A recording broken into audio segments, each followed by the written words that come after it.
Hello, everybody. Well, thank you for joining us. It's nice to be joined by my friend Justine. So, welcome, Justine. Thank you so much, Barbara. So great to be in your community tonight. Yes, it's nice to have you as my guest. So, tonight we're going to talk about healing your relationship with food. And since we're on a live, if you want to put a comment into the Facebook stream or the LinkedIn, we'll do our best to answer your comments and answer your questions, but feel free to always connect with us after the event. So, why are we here? Justine and I, we met about 2.5 months ago, and we started to talk about food because Justine is the registered dietitian, and I'm an executive and life coach, as many of you know. But maybe we should just properly introduce ourselves because maybe not all of us that are on the call tonight actually or this afternoon know us. So my name is Dr. Barbara Schwark. I am an executive and life coach. My company is called Clear Intentions International. And I specialize with working with companies and executives who really want to take a look at their limiting beliefs. So after being a coach for 25 years, I really found that when we allow ourselves to go deep and take a look at what beliefs is or are supporting our activities or the change that we want to produce in our life, and what beliefs are blocking us, that we really can have the greatest impact. So whether that is actually in when we're looking at food and our relationships to food, or our relationship with our body, or anything else in our life. So that's me. I'm originally from Germany. I've lived in the US for 27 years, and I've been in Israel for about 7.5. And Justine, would you like to introduce yourself to our guests and listeners? Yes, thank you so much, Barbara. So my name is Justine Friedman, and I work as a clinical dietitian and a mindset mentor. So when I met Barbara and I heard about the work that she does, it totally appealed to me because the mindset component of my work is far more weighted, excuse the pun, than the actual nutrition aspect sometimes than I deal with clients. And I think that the work that Barbara does is so aligned with the work that I do because my main focus is supporting specifically busy women over the age of 40 to heal the relationship that they have with food in their body through understanding the changes that happen to their bodies over the age of 40, because this is a very difficult time of life. Many women feel like they don't feel like themselves anymore. Their body changes, their mood changes, their metabolism changes. So much is going on, and it's a time where they feel very lost within themselves. So for me, it's super important to give them and empower them with the tools of how to be able to learn to understand the changes that are happening in their body and how to nourish themselves without feeling deprived and restricted. Because for me, that's super important. The last thing I ever want to be doing is creating more food rules or more food fears. In fact, it's the complete opposite. It's about being able to remove those food fears and food rules so that the women that I work with really are able to embrace this time of life and feel energized and good and positive about themselves. So originally I'm from Johannesburg, South Africa, and I also live in Israel now. I've been in Israel about 3.5 years, and I've been working in clinical practice for, wow, over 23 years now. Wow, that's just amazing. So I want to just give you a little bit of a background for those of you who are listening. I started early menopause when I was about 35 years old, and it was really a struggle for me to start, menopause or perimenopause so early because I wasn't prepared for it, and I really struggled with finding the right, mix of medication and treatment and alternative treatment to deal with my symptoms. And it's still a journey for me. I feel like it's way better under control. So I personally understand of what you go through when you're struggling with it and having all the side effects that come with that, like, the sugar cravings and the joint pain and the weight gain. And then about 5 years ago, I stopped running because that was one of the ways I managed my weight. I used to run a lot, but then I tore my meniscus and that went out of the window and I couldn't run anymore. So I come to this group that we're going to be telling you more about soon. Uh, honestly, with an open eyes and a lot of experience and a lot of experiments and things that I had to work out for myself. So if you are in that group of where you are over 40 and you're struggling with hot flashes, or your mind is foggy. I used to get anxiety, and I wouldn't really understand what was going on with me. And then one day I kind of put it together. It's like, oh, that's anxiety that you're feeling, right before you have that hot flash. And why am I awake? So, and those of you who had these experiences, you know what I'm talking about. It's very important that there's support out for you, and that you are giving yourself the opportunity to really get support in a 360 way. So what we're doing is, Justine is an expert, and she's been very successful in dealing with women that are struggling with their body, with their relationship with food, because oftentimes it becomes, just another way to judge ourselves. Like, what am I doing here? And I'm not a good girl, and I want to be a good girl, and our body's all over the places. And so all of a sudden our mind, we can't control it the way we thought we could before. And it's just, everything just spins out of control. And then you just find yourself somewhere not really knowing how to put the pieces together. And at the same time, I've been doing groups for women. And oftentimes this is actually the topic that comes up. I just finished a 3-month coaching group for German-speaking women. And we talked a lot about the relationship with food, how to heal ourselves. And so that food, which is something that we need and want, becomes this positive aspect in our lives, something that we can look forward to, something that we can feel nourished by, and not something that we struggle with. So I invite you to actually take a moment to think about your relationship with food, and be present to your thoughts and your feelings and maybe your sensations in your body. Like, what does it do when you think about, going to an event? Does that bring, pleasure and excitement, or is that also accompanied by stress because you're thinking, oh my God, what can I eat? What can't I eat? I've been talking to people that have been a lot of stomach issues for whatever reason. It's like they don't really know what to eat, what not to eat. So just think about food and your relationship to it, and what's happening in this moment as we're talking about food. Maybe just jot down a few notes for yourself. So, Justine, tell me, maybe you can tell us a little bit about what kind of answers people have when you ask that question. What is the relationship with food, and why is it so distorted? And why are we having such a hard time with enjoying food, really? So I think so many women feel that their self-worth is wrapped up in their relationship with food and their body.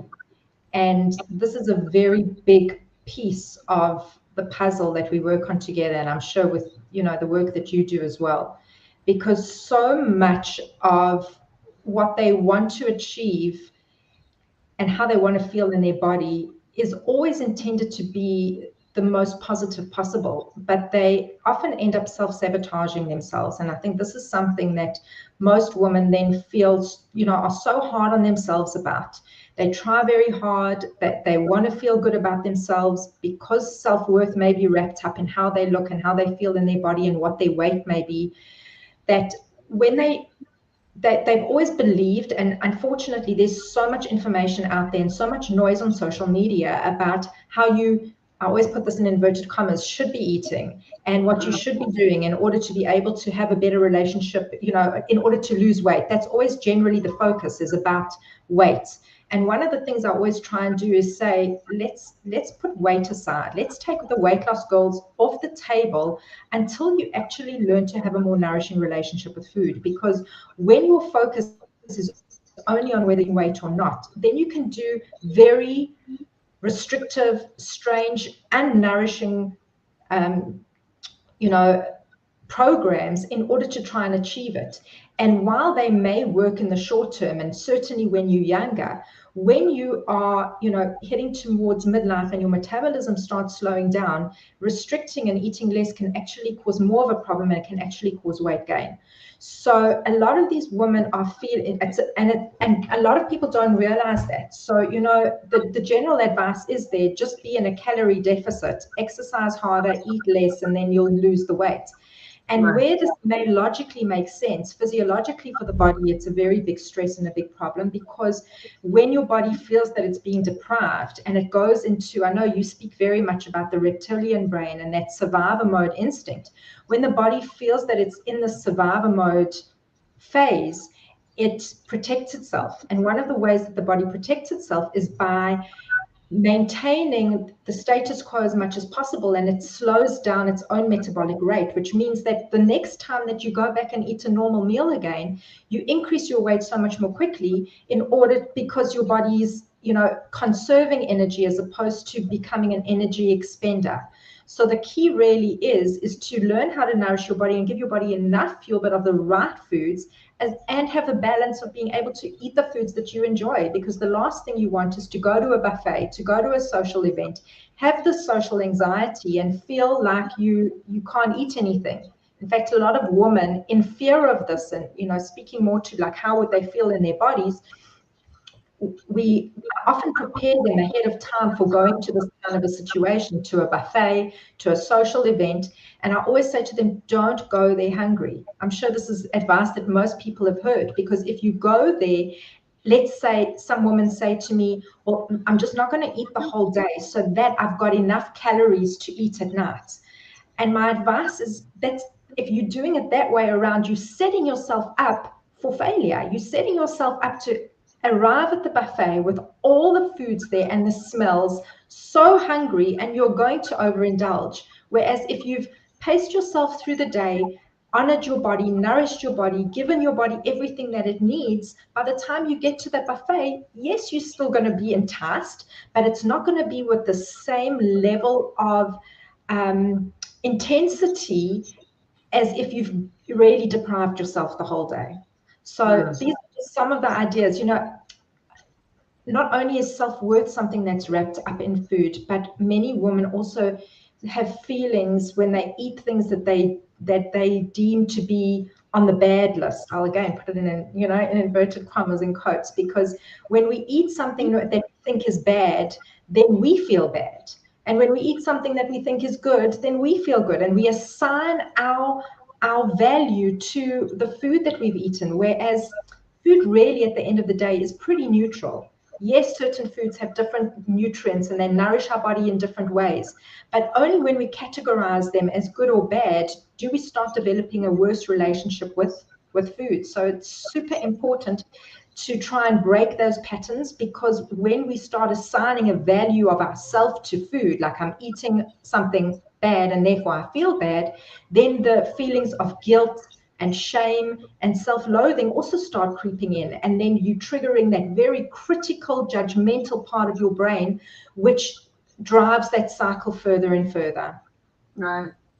I used to have this strategy because I just didn't know how to handle it, just not to go to those buffets, or to show up late, because I felt like it was just too overwhelming for me. But then, of course, that's no fun either, because sometimes there are these wonderful events where we want to partake in the wonderful food that there's available and not stress about it. So that's really, it's really good to know. So one of the things I've been doing that you talk a lot about is to kind of pay attention to what we eat and how it makes us feel. And I think it's a great exercise, because what I'm noticing is what I would deem to be healthy is not necessarily something that's making me feel good. So today I made myself lentil soup with I had lentil soup with carrots and some brown rice, and you would say, "Wow, that's really good, right?" That's like for the not knowledge, uneducated person, say, it's pretty good, but it didn't make me feel very good, and I ended up having a little bit of heartburn. So I think for us to be very aware and come out of the fog and allow ourselves to be more present to all the issues that we're actually experiencing around food, in and of itself is valuable, because I think oftentimes we don't even know what's going on. It's just like I just shut down because there's so much pain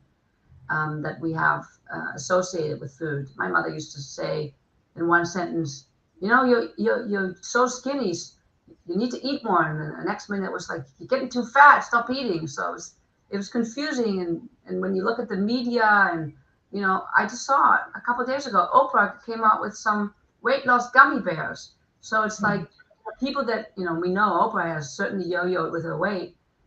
Here there's somebody that you think you can trust, because that woman must have explored everything. And again, it's more of the same. Hey, you need to take a pill. If you take this gummy bear, or if you have this sort of fast kind of solution, and this is what you need to do. So I think for us to allow ourselves to be vulnerable and to experience all the issues that we have around food, it's kind of like a first step to starting on our journey. What do you So think? I think those pills and things like that. Look, there's a place for actual medication. If somebody has diabetes, or they have problems with thyroid function, then absolutely there's a place for medication, and there's a place for supplementation. But the repackaged diets and supplements that are being marketed as weight loss products is putting a band-aid over a much bigger problem. If you need to have stitches and you're just putting a band-aid over something, that band-aid's only going to last so long. And I think we are, as our human nature is, that we want to end the pain as quickly as possible, and we want to try something that is going to solve the problem as quickly as possible, but we don't always think through, is this something that is going to be sustainable for me long term? And is this something that is actually going to be healthy for my body long term? Because what we do for these quick fixes may actually be causing long-term problems that we don't even realize. It was very interesting. Last week, I hosted a webinar with another dietitian who is an expert in the field of nutrigenomics, which is about how food and the environment and stress and sleep all affects our genes, and whether it turns our genes on or off. And this is super important. Any of these, food has the ability to impact our genes as well. So eating in a specific way, nourishing our body, is so much more than about whether it's going to elicit a weight loss or not. And I think we need to be so careful. Besides Oprah, Gwyneth Paltrow went live a few weeks ago in an interview. I don't know if you saw that as well. And she was speaking about what she eats in a day, more like what she doesn't eat in a day. And it was very much all about detoxing, and she has to detox every single day, and she has bone broth at lunchtime, and she only drinks this, and she's intermittent fasting until that time. And when you have people who are in these positions of influence, giving advice and giving over information that is so clearly disordered in eating, and even sometimes to the point of an eating disorder, it creates such confusion, and people aspire to that, or they feel so poor in comparison to that, they feel, well, what's the point? If I can't live up to that, I may as well eat whatever I want anyway. And then there's this pull to this all or nothing approach, which also drives disease and an unhealthy relationship with food and our body as well. There was also, I don't know if you saw, in fact, I posted it on my LinkedIn profile as well. Dove have a campaign at the moment all about body image, specifically looking for social media to have better legislation because of the messages that are going out and that are creating eating disorders in young girls and in women of any age. There are all of these groups all the time going out there. So I always caution people when we start working together. And in fact, the first week of the group program that we're launching next week is specifically focusing on the dieting loop and paying attention to what messages you are hearing from social media, what conversations you are having with other people, because this drives the same messages all the time. I don't know about you, but for me, the questions I always get asked are, what macros should I be eating? What percentages of macros? How much protein should I be having? Should I be doing keto? Should I be doing intermittent fasting? Everyone is asking the same questions over and over again. And it's not a one size fits all at all. For some people, keto and intermittent fasting may be the healthiest thing for their body. But for other people, it may be the worst thing in the whole world. So you cannot follow blanket advice. You definitely need to get either a plan or to be guided by a professional who takes your lifestyle, your health situation, your medical history all into account, because then you are truly nourishing your body in the right way. Right. Well, for me, because I'm not a registered dietitian like you are, for me, the issues that people bring to the coaching process are more the beliefs that they have. So, one of the things that I do that you do know is I use muscle testing, and we use the muscle testing to check out what people's reality is around food, around the process. So, do they even believe that they can have a healthy relationship with food? And do they believe that they can be in charge of the kind of relationship that they're creating or healing the relationship? Because oftentimes, we can tell ourselves a lot of things. I can tell myself the sky is blue, and I can really believe it because it looks like it's blue. And then when I dig a little deeper, I can see that maybe there's some other colors to it. And oftentimes that is what will trip us up, because as you just talked about the reptilian brain earlier, the reptilian brain will always do what it can in order to protect ourselves. So if it looks like eating or not eating, or eating a certain amount, or that is what I need in order to protect myself, then it doesn't matter what my rational goal is. My rational goal is not at all important. What is important is that I protect myself. In addition to that comes loss aversion. Loss aversion is the phenomena that human beings are 2 to 3 times more likely to hold on to what they have, even though they don't like it or they might suffer, than to let go and create new behaviors, new states of consciousness, or new anything. Because it goes back to the caveman or cavewoman time, when we were facing great danger, and we were saying to ourselves, "Oh, I don't know, I think I hold on to that shitty piece of meat that I have, or my moldy berries. I don't want to go out there. I might die." So, it's like, okay, loss aversion totally makes sense to me. So at the end of the day, it's always about the reptilian and our limbic system, which is the emotional part of the brain. If the emotions are telling me, whoopsie, I can't be a certain way, or it's not going to feel good if I look a certain way, and it could go either way. It's not necessarily, and what I want to say is, like, I've worked with people, and when they thought they had the shape that they wanted, they thought they were going to feel better about themselves, but of course they didn't. No. Because the judgments will continue. So it's really great that we're doing this together, because you have all the sort of technical information, and I work with people on their deep beliefs. And so maybe we should just talk a little bit about the program, and so that people that are here can get an idea of what we're up to, what we've decided to team up about. Of course. So maybe I can just give a little bit of background as to where the program came from to start off with, because I think it's always important to know what the vision of creating this program was all about. So for many years, I've been working in this field for over 23 years. As a dietitian, the way that I was trained to work when I studied and the way that I work today is so completely different. And as I gained experience with women, with clients, with patients over the years, I realized that the simple formula of calories in, calories out definitely didn't work. And for those people who didn't have an emotional connection to food, who ate because they were hungry and stopped when they were full, it was never really a big deal. You know, if they came to me because they had elevated cholesterol or their blood pressure was a little bit high and I tweaked what they were eating, it wasn't a big deal for them. They listened to what I said and off they went and they were great.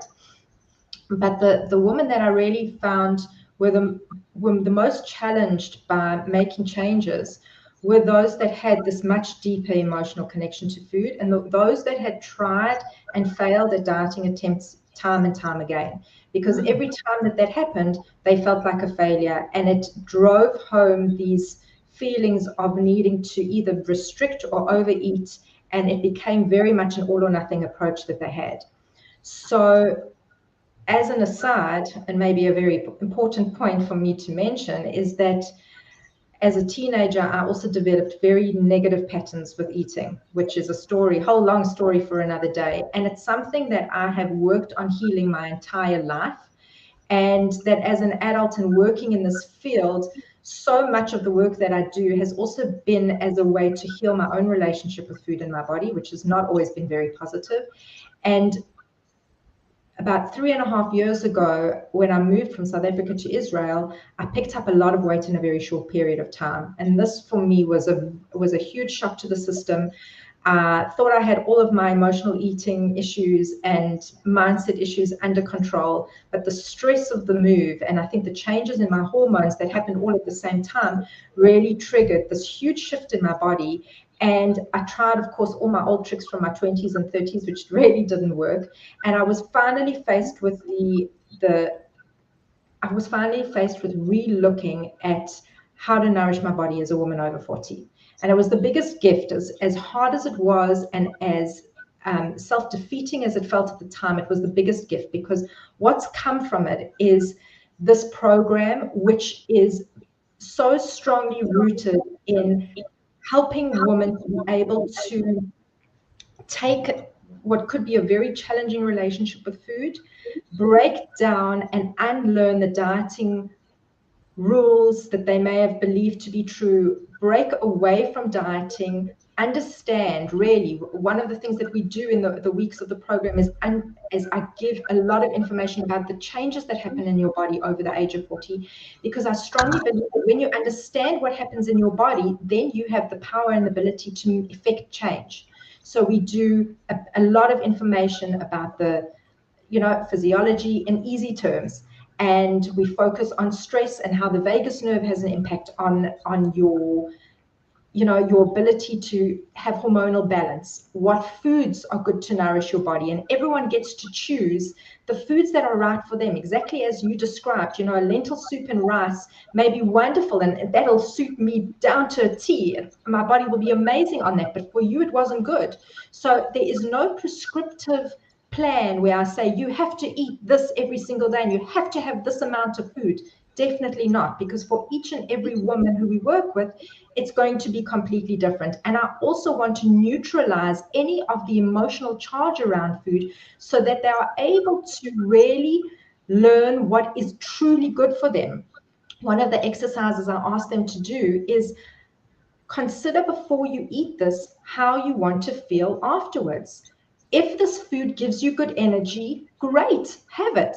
If you know that it's going to leave you sleeping on your desk for the afternoon, then obviously it's not a good choice at that time of day. Maybe you have it later in the day if you really enjoy it. So it's very much about connecting them back in with their body, becoming more intuitive with what their body needs, and learning to trust themselves with food again. We go through so much in this program. We go through the weeks of understanding what the obstacles are to their success, how to manage low energy and sugar cravings, how to work on not relying on willpower and motivation alone to get them to their goals. And this is where you come in so heavily. We'll deal with emotional eating. We're going to deal with self-sabotage. And towards the end of the program, right at the end of the program, we connect in a very holistic way to their inner essence, to their more spiritual side, because when we are only focused on the physical and our physical world, we can lose sight of our greater purpose and reason for being here. So we want all the women that are coming through this program to leave being able to show up in the world as their best possible selves. Because when we struggle with our relationship with food, then every interaction on a daily basis is clouded by that feeling, by that emotion. If you eat something and you're feeling bloated and uncomfortable, you're going to show up as irritable and moody and ratty in your conversations with co-workers, with your family. It's so important that you are nourishing yourself, not only because of whether it's going to affect your weight or not, but so that you can be the best version of you possible. And that is what we are offering here. We are offering a lifestyle. We are offering the ability for you to finally feel like yourselves again, and get rid of all those unconscious and subconscious beliefs and obstacles that hold you back. Right, exactly. So let me just think about what else I want to add to that. So I also had a troubling relationship with food when I was a teenager. And years ago, I was doing a coaching group for women who wanted to lose weight. And I think it was moderate successfully because I was missing the information that you and the expertise that you bring to a program like this. So, we really feel like this is the best of the best of the best, because no nowhere has there ever been a program that at the same time helps you to rewire yourself and really looks at what is your body doing unconsciously when you are actually moving yourself forward, because your body might unconsciously say, I don't feel comfortable with this new state of mind. It's like, sometimes it takes a while for us to love those new genes or whatever it is that we're doing in order to be comfortable in a new situation. And yet to understand what is it that makes me feel good? What are the foods that help my vagus nerve? The vagus nerve has been talked a lot about, ever since COVID came around. And maybe there's something that would really help me with my serotonin uptake, because I don't want to be on Prozac. And I've noticed that my moods have been a little bit more unstable as my hormones fluctuate. Or maybe I know that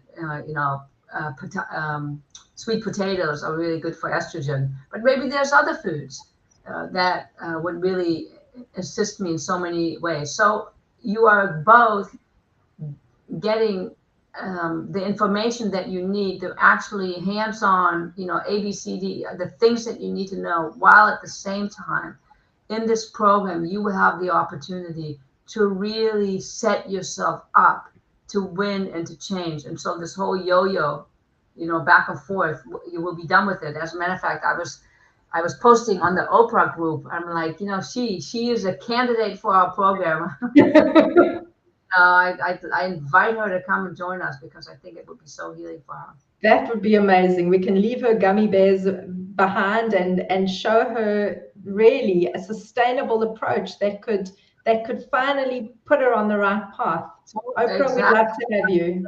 Yes, we'd love to have you, Oprah. And everybody else out there is a celebrity who's telling you need to look this way or need to look that way, or have not really healed their relationship with food.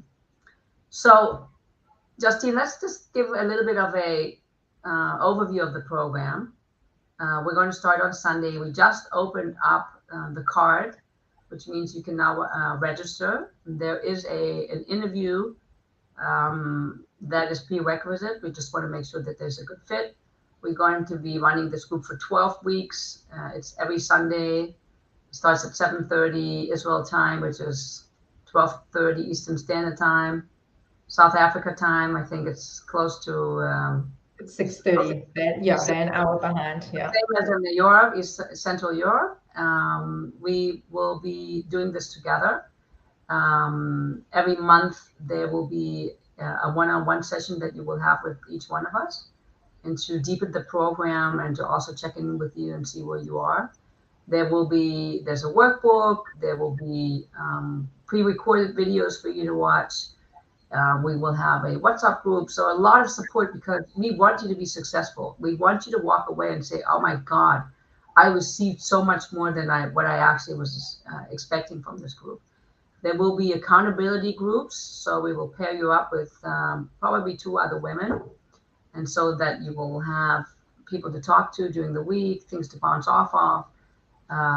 Sometimes my experience is that in addition to the call, the pods would get together and have a call just to debrief and see what was going on. People actually made lifelong friends because they were meeting people that were, that they felt like they wanted to keep in their life as they had started this journey.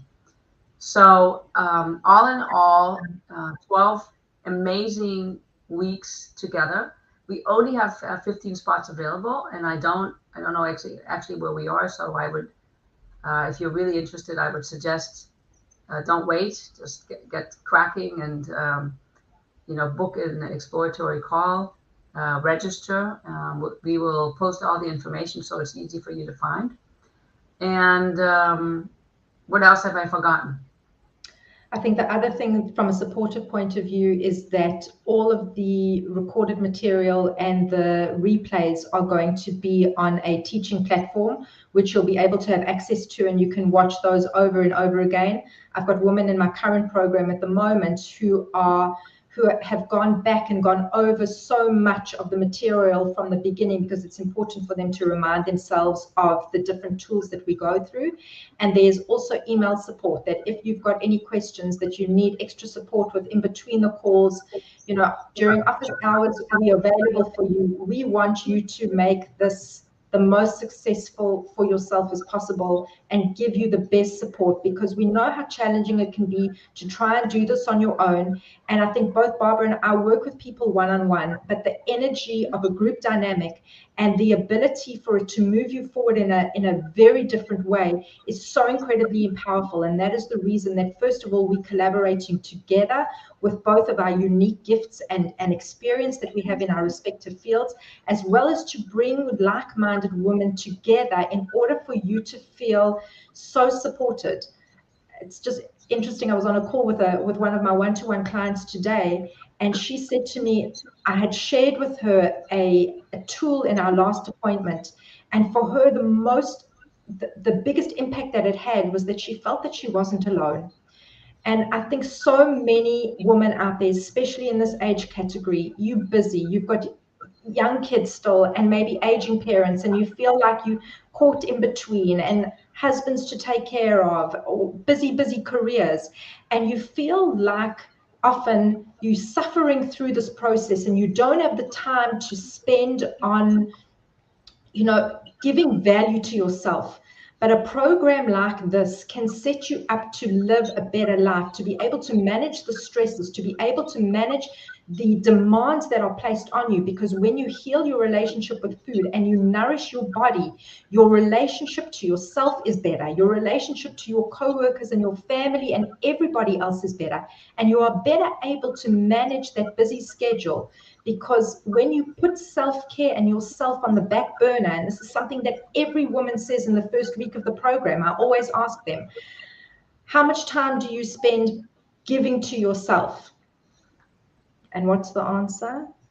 Very little. Very much, exactly. And by the 12th week, the answer is, wow, I can't believe how little time I spent on my own priorities. And they're not doing it in a selfish way at the end. They're doing it out of self-love, to know that they have to give to themselves first in order so that they can show up in the world and give to others. Because as women, this is part of who we are. We are natural nurturers, but we also need to learn to nurture ourselves. And that is what this program is going to give you. It's going to give you the tools of being able to create this balance in your life, a harmonious relationship with yourself, with food, with your body. And we are so excited to invite you to join and to be in this space with us. Indeed, we are super excited. And I want to just say a few words about those of you who are listening or watching the replay and you're saying to yourself, I have a lot of this information. Or those of you who say, I'm clueless. So regardless of where you are in this process, maybe you're very advanced and you know a lot about what works and what doesn't, and you just need that little extra sort of push in order to get where you want to go. Or maybe you have tried a lot of things and you just feel kind of lost, or you kind of just don't understand, like why are the things that I'm doing not working? It doesn't really matter where you are in this process, whether you have tried or whether you feel frustrated. We're going to just pick you up where you are, and take you and support you and move you to your next level. And so that at the end of the program, you feel incredibly successful, you feel good about yourself, you've changed your relationship with food, you've healed your relationship with food, you know what to eat, what makes you feel good. And, and life has changed for you because you have a new friend, and that new friend is always available to you. So we invite you to join us. If you have questions, if you have considerations, write to us or contact us on Facebook or WhatsApp, and we're here to answer all your questions. And we're looking forward to having you all on our program, joining us, working with us. And I want to thank Justine for making time to be on the event with me tonight. And if you have any final words for us, please tell us. Thank you, Barbara. It's such a pleasure. I could speak all night long about this because I know we're both so passionate about what we do. And I'm just so excited to invite the women into this space and to create just the most healing environment. So I look forward to having conversations with everyone. I would love to hear what your current struggles are, so that we can show you what we are offering you and a path forward.